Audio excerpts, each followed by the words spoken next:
17 septembre 2014. In Memoriam London. Pour savoir ma géographie, tôt la connaissance je fis du Grand Londres et de ses lumières et ombres pleines de chimères. Dans la ville en mauvais état, après la guerre et ses dégâts, le Grand Londres dans ses brouillards, j'allais pour élargir mon art.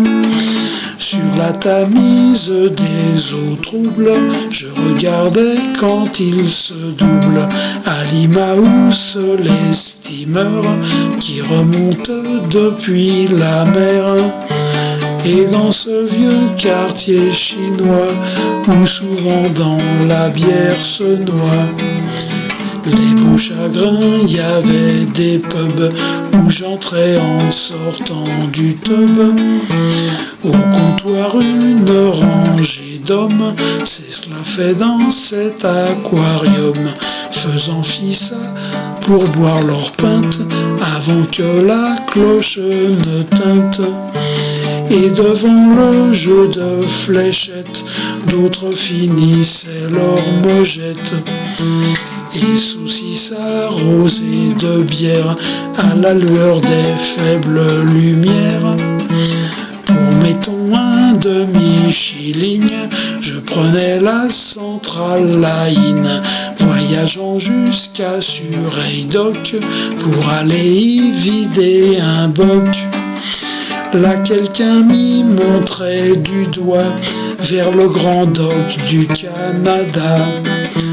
Les hangars aux toits pas étanches où l'on stockait des tas de planches. Dans les rues de Whitechapel, j'allais y répondre à l'appel de feu l'Empire des Indes anglaises jusqu'à Singapour la Malaise. Sur des nappes y trônait le riz, masala poulet tandoori.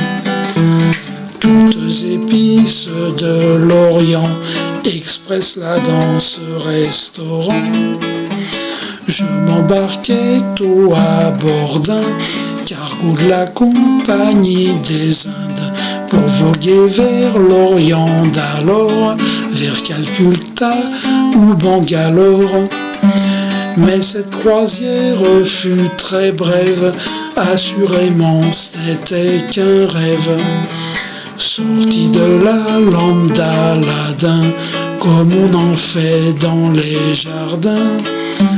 À pied, à cheval ou en train, j'allais au pays des marins, dans les typhons des mers du sud, pour y poursuivre mes études.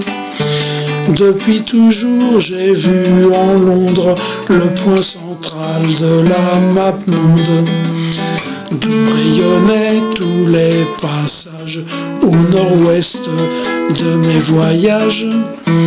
Depuis toujours j'ai vu en Londres le point central de la map monde, d'où rayonnaient tous les passages au nord-ouest de mes voyages.